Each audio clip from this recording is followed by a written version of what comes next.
Inshallah, hopefully. Okay.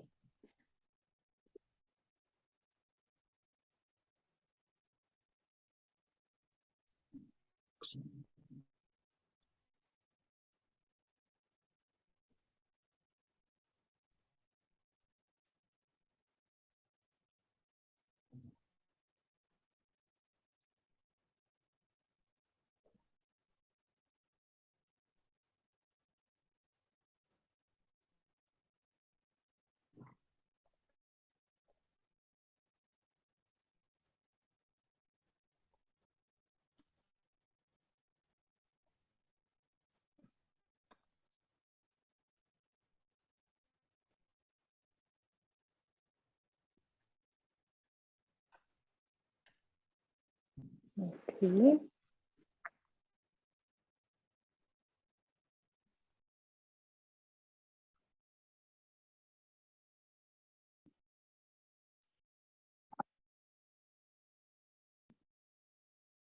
Okay. So we are live now on Facebook.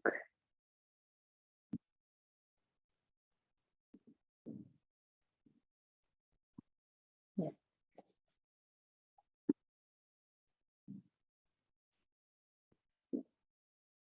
Okay. Good evening. Good morning. Hello. Good morning. How are you all? Yes. How are you, dear? So we are happy to be at our 4th episode today at Teachogen's Teacher Beyond Teaching MENA group, where we support teachers to spread their wings beyond the classroom and try to find more challenges and more opportunities in the educational field. And our guest today is Ms.Ola Gomaa. Ms.Ola will be discussing how teachers can expand their expertise into the educational consultancy field, specifically in publications, right? Inshallah. Inshallah. So let me introduce Ms.Ola to you quickly. Ms.Ola is a Chavner sustainability activist, UNESCO youth leader, and an educator. She holds an MA in educational technology, an MBA in international business, and a bachelor degree in education.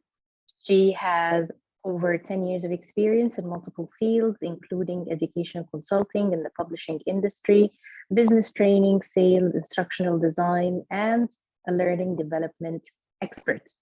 So we have one of the very best experts when it comes to specifically educational consulting. And we are happy to have her today to discuss this field so we can all benefit from her experience in it. So welcome, Ms. Ola, and thank you for being with us today.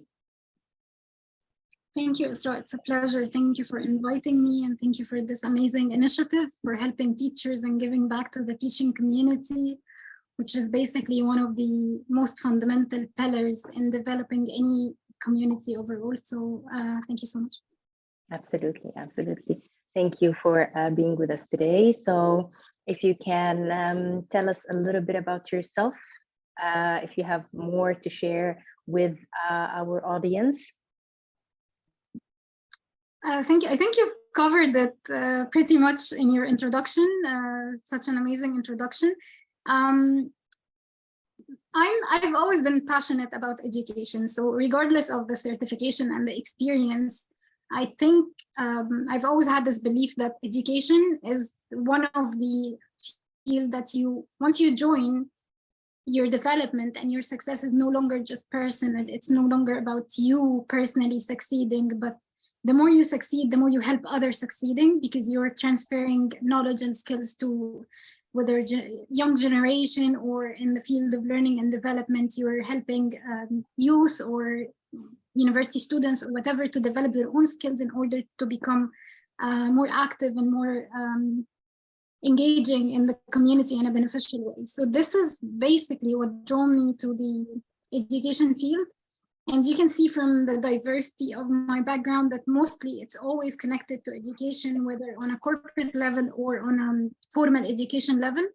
So that has been the cornerstone soon, or mostly the massive career capital that I've been building so far. It comes out of passion, really, and a deep commitment towards the education process. Yeah, absolutely. I totally agree with you. And this is actually one of the things that also drives us as passionate educators that teach Egypt, that we always strive to support teachers worldwide, and not just specifically, of course, in the MENA region, but also why not try and support every single teacher that we can actually reach. So let's start from the very beginning. And if you can tell us, when did you know that you wanted to become a teacher, like in your very early stage of your career? In the very early stage of my career, my BA is in education. So basically it was there in the certificate itself. It was at a very early stage, but it actually started when I was in school, when I was trying to facilitate or simplify some of the topics to my colleagues, and everyone would say, Ola, you have such an amazing way in explaining to us. You should be a teacher in the future. And then I find it an area of strength when you're trying to facilitate knowledge and transfer it to other people. So it started really when I was very, very young, trying to help my colleagues. And this feeling that I'm sure most of the teachers watching us today are sharing, when you help someone understand something better, when you're making a difference in their learning process, and when you have this value and you can share it with other people, this is what drove me to this specific industry, whether it's the teaching or the learning and development overall. So yeah, that was the very, very early stage. Yeah. Okay, perfect. I think I can see where this comes from, even though like I'm just reflecting upon what you're saying, like, and looking at my personal experience as well, and I can see that passion is always what drives us, like even though you might not start like your early career in or studying the educational field from early stages, but still it always starts with passion that you want to do or you want to give, and you want to help and support. So when did you start finding passion in other fields beyond the classroom? So after you found your passion in for teaching and you went into classrooms and started your teaching career, when did you start feeling that you have passion for more or something beyond the classroom? So I worked in the formal education for a very, very short period, to be very honest, almost one academic year. I worked as a teacher, but then I started working as a trainer.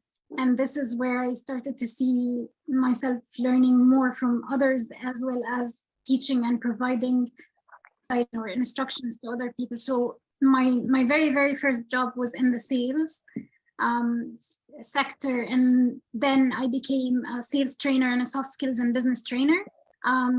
So that was like in 2013, I guess, way back in 2013, and it was basically the same concept, but instead of dealing with young people, you're just dealing with instead of dealing with kids or children, you're dealing with young generation, like university students, high school students who are looking for internships. And instead of just transferring knowledge in terms of if you're teaching grammar or vocab or whatever you're teaching English, for example, because I used to be an English teacher, you're transferring skills, something that they can actually take with them, not just in the workplace, they can take beyond the workplace. They can, this sort of skills like negotiation, communication, presentation skills, all of these transferable skills is not just something that they stop at when they leave the office. This is something that they take forward with them. And I thought I wouldn't stick longer in the learning and development field as a trainer or as an instructional designer, but the fact that people kept coming back to me and saying, Ola, we've met 5 years ago and you literally changed my life when you taught us this, or you inspired us to do something. So it comes back to you and you feel like, so that was the whole purpose. I wanted to change lives. I wanted to make an impact on people's life, not just help them do their job, but something that they can take and move forward. So, so I guess this is where I started to get more interested in the business world. And then at that time, I pursued the MBA and I took the further steps to the education consultancy field as well. Yeah. So yeah, this takes us actually to the next question, which is the starting point in your journey, specifically in the consultation field in publication. How did it start? How did it happen? It was literally before COVID.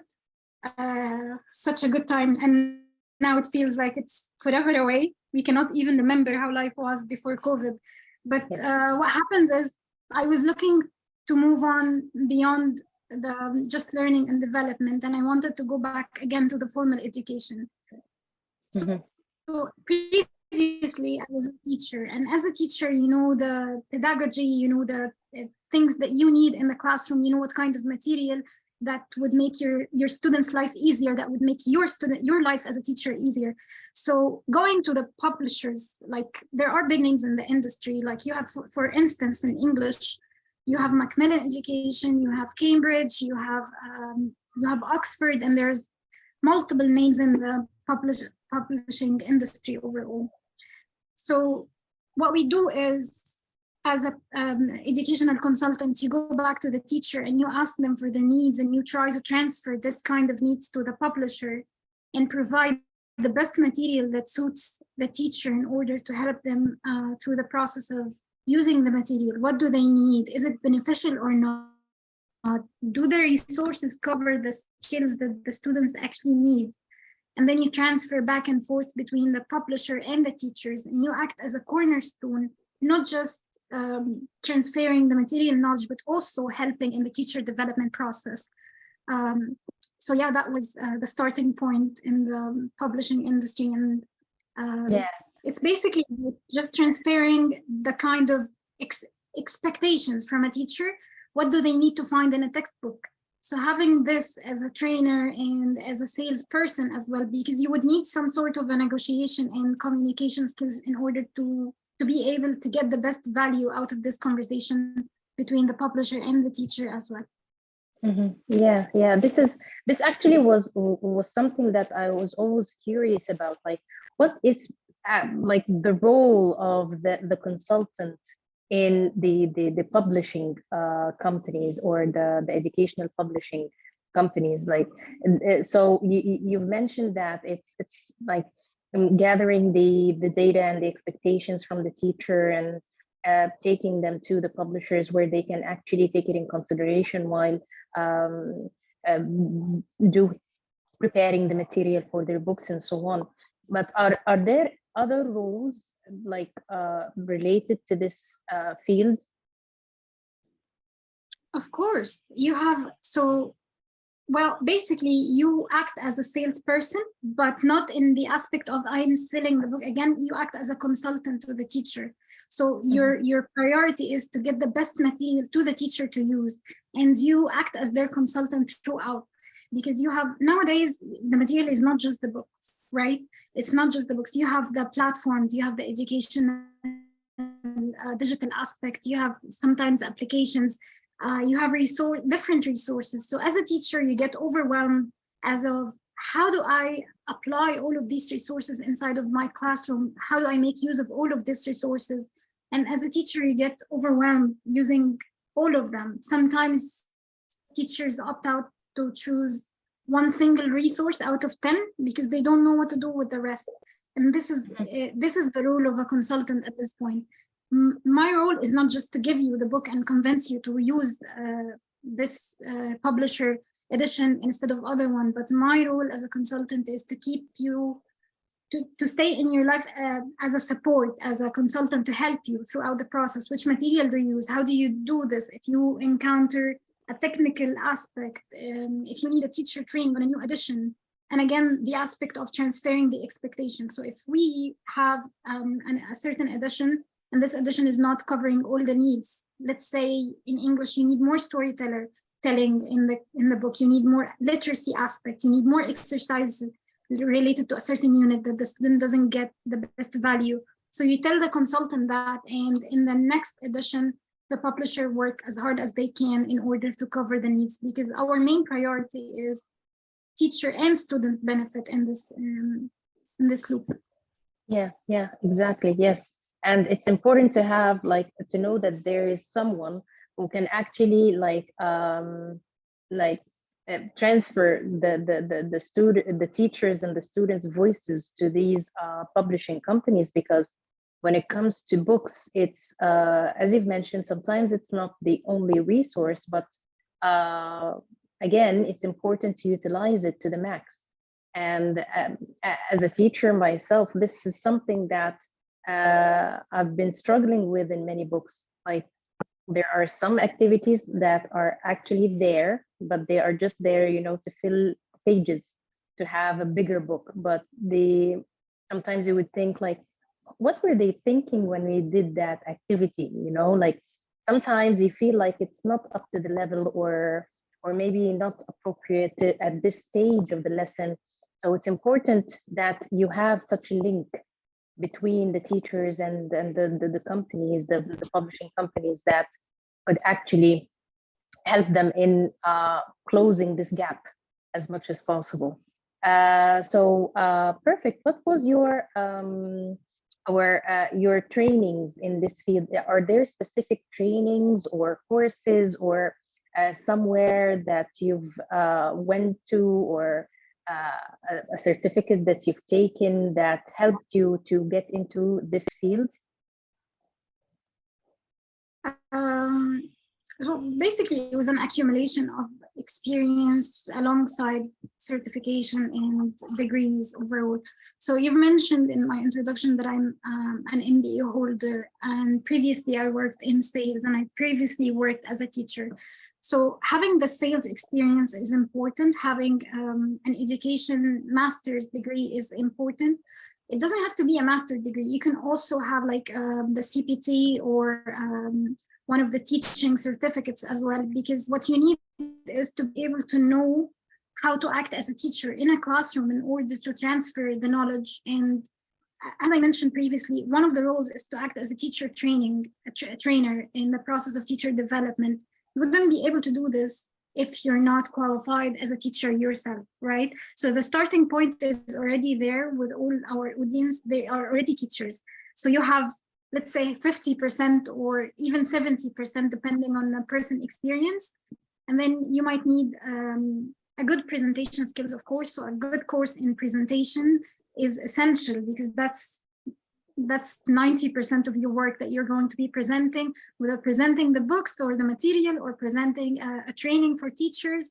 So it's very important to be able to hold your material and present it in a clear way to your audience. So presentation, sales, your experience, your smile, and your warmth towards people, and being approachable and easy to reach, and being able to build good connection with people as well is essential, because you're acting as a link, and if you're not approachable, there's no link, right? Yes, that's true. And when it comes to applying to publishers or publishing companies, like, do they require any kind of certification or any experience other than experience in education? Yeah, as I mentioned, like when I applied to my role, they had it stated clearly. You either have a master's in business administration, which is an MBA, or you have a master's in education. So it requires a higher level, because you're going to be advising fellow teachers. And in order to do this, you kind of need a higher degree so that you can establish yourself as an expert when it comes to your field.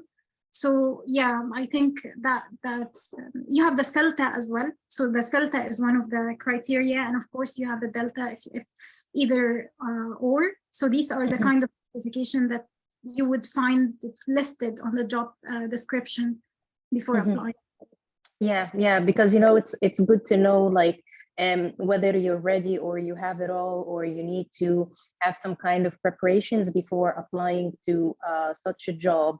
And if I'm not sure about this field in the Middle East, but I want to learn more about your experience. Like, is this profession like available in the Middle East, in the MENA region, like in Egypt, UAE, KSA, like, or is it mainly in other countries like the Western countries, the US, the UK, and so forth?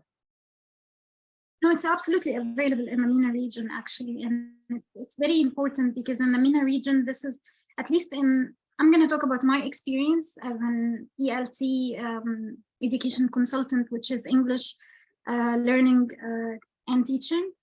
So yeah, it's available in the Gulf countries. You have the publishers asking for people who knows the region exactly, who knows what are the expectation, what are the teachers required. So yeah, they are available. You just need to go to the website of the publisher and then check on their career pages. And if there are available opportunities, and you have all the requirements, then it's just a matter of application. You get through it, you do your demo, and I wish you luck. Yes, yes.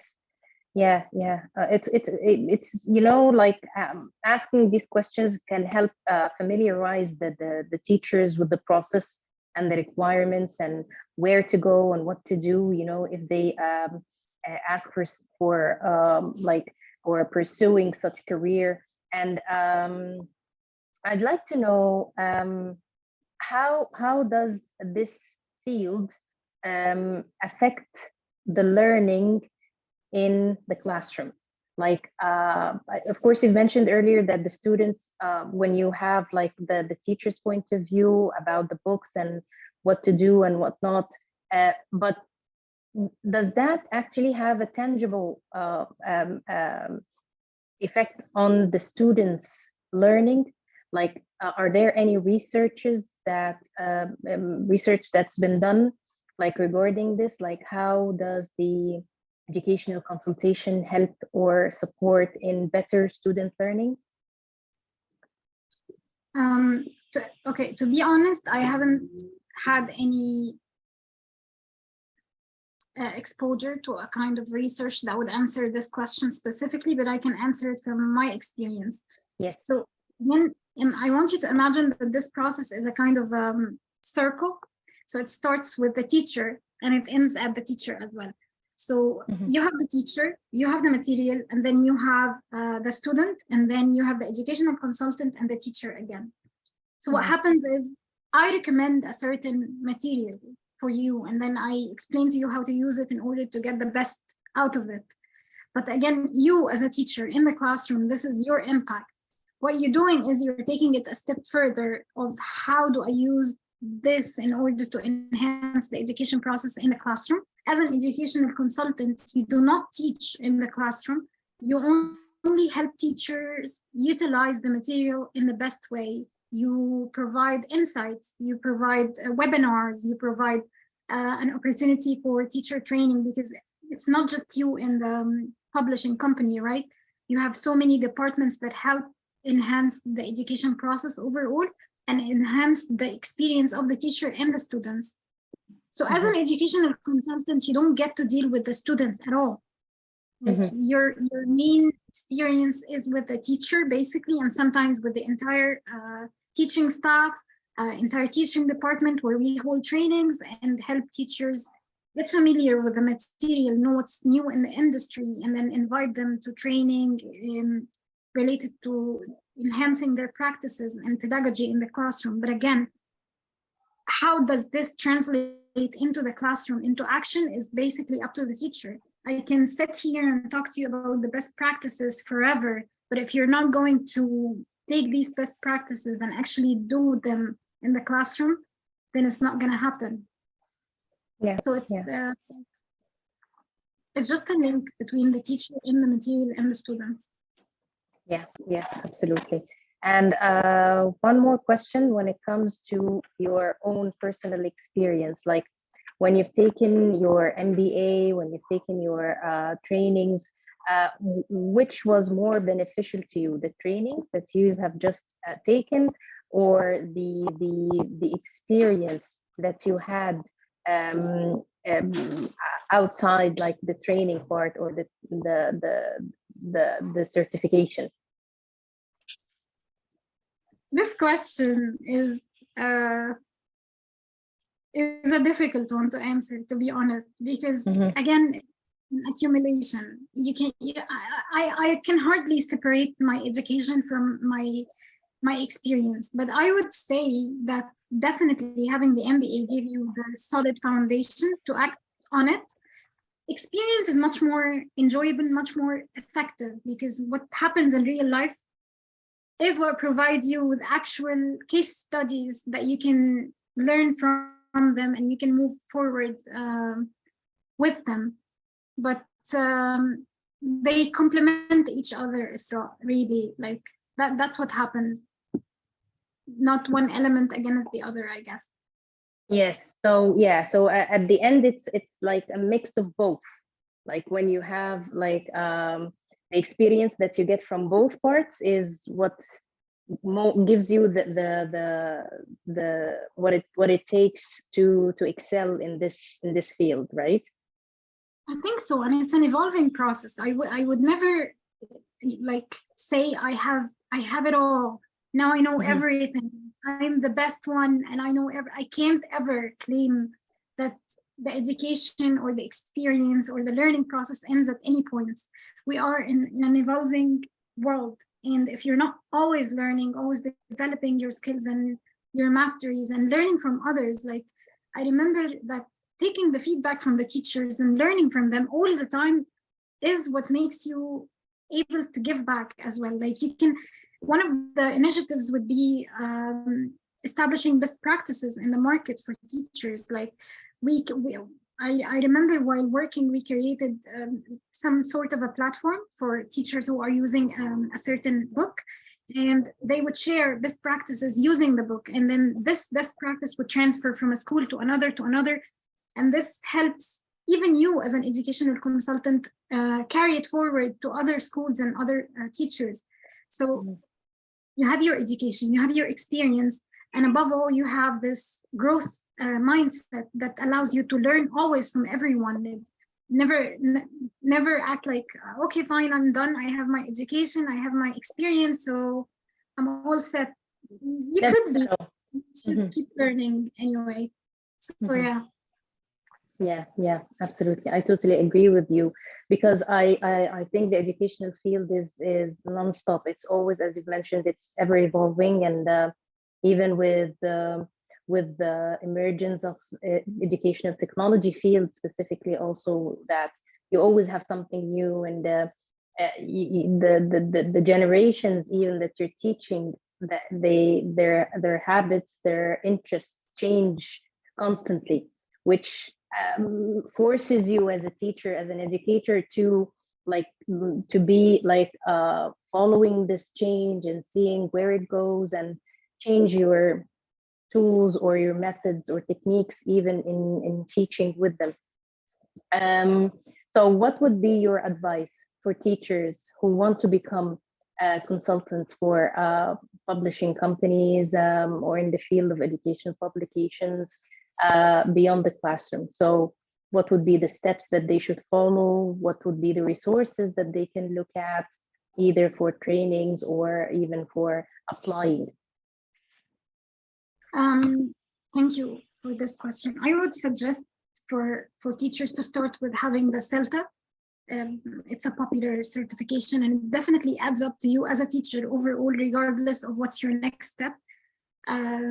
So this is in regards to English, CELTA and Delta specifically. And then you have some sales courses maybe to add up to your sales skills, and initiate a conversation with the educational consultant that comes to your school, because at the beginning of every academic years, you're going to get a lot of people visiting to offer you new material. Engage actively in such conversations, ask questions, learn about their profession, learn from them, and be the kind of educational consultant that you would want to have if someone visited your school. Like, engage in this conversation, ask what to expect.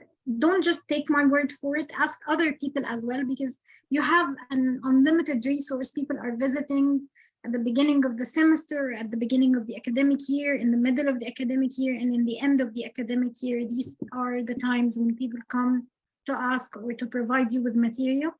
And learn about their profession, take their advice, ask them if they have openings in their companies, network. Of course, networking would be a very beneficial way to get into the industry. And good luck, keep working and work hard, I guess. Yeah, absolutely. Yeah. So thank you so much, Ola, for being with us today. I really enjoyed talking to you and knowing more about this field, because, you know, I was actually interested in knowing more about it, because as you've mentioned, like, you always have educational consultants that come to your schools and teach you new things about the new editions of the books that you're using, but you never actually go behind the scenes and see how does this happen, where does your role start, where does it end, the requirements, all of these things actually were some sort of a mystery to me. Like, I'm speaking like from a personal experience. I'm not sure about other teachers, but I'm sure many teachers would actually have the same questions that we asked today. And thank you so much for answering all of them, like, patiently and in details. We are extremely happy to have you with us tonight. And we would like to have your permission to share your contacts with our followers, because we get this a lot, because sometimes they have some questions, they need some sort of guidance when it comes to your field of experience, and we would be happy to share your contacts if you allow us with our followers. I'd love to, and thank you so much, Isra, for your questions and for having me, and again for initiating such an amazing initiative to help teachers. It's so inspiring. Thank you so much. Thank you very much, and have a good evening, and wish you all a pleasant weekend. Have a good day. Bye. Thank you. Bye.